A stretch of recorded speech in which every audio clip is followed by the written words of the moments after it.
solusi perekonomian di Indonesia.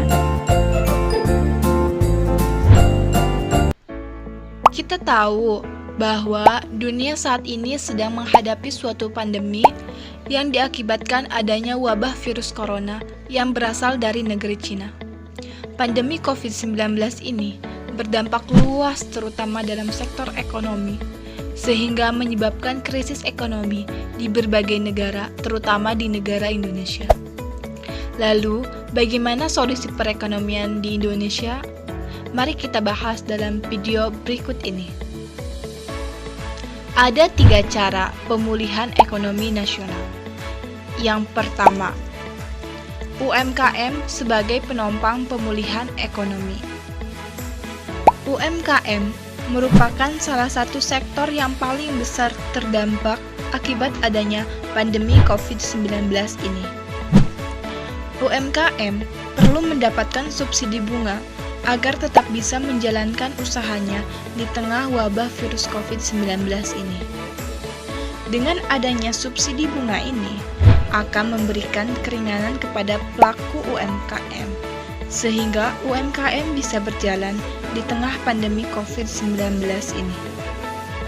Selanjutnya, perlu adanya penempatan dana untuk bank-bank yang terdampak restrukturisasi akibat COVID-19 ini,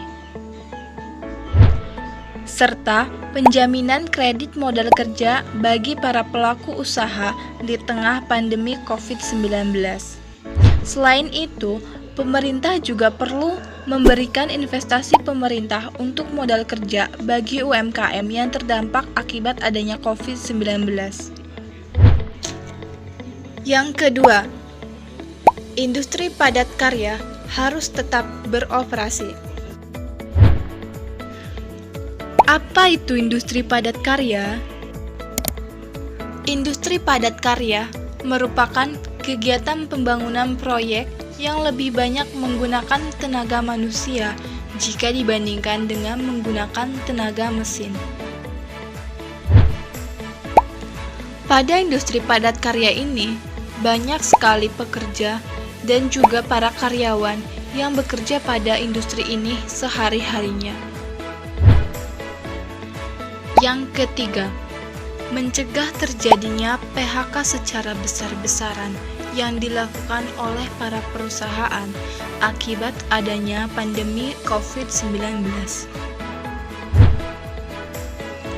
Adanya pandemi COVID-19 membuat banyak sekali perusahaan mengalami kerugian yang sangat besar, sehingga menyebabkan para perusahaan harus melakukan PHK secara besar-besaran kepada para karyawan dan juga para pekerjanya guna menghindari kerugian yang lebih besar lagi dan perusahaan bisa tetap berjalan di tengah pandemi. Selain itu, perusahaan juga banyak menerapkan kebijakan work from home bagi para karyawannya sesuai dengan kebijakan yang diatur oleh pemerintah. Antara pemerintah, Bank Indonesia, Otoritas Jasa Keuangan, dan juga para pelaku usaha harus bisa berbagi beban dan menanggung resiko bersama-sama, sehingga sektor keuangan di Indonesia terjamin dan perekonomian di Indonesia bisa pulih kembali, serta semoga pandemi ini bisa cepat berlalu. Terima kasih sudah menonton penjelasan sederhana ini tentang solusi perekonomian di Indonesia. Semoga bisa bermanfaat buat teman-teman semua.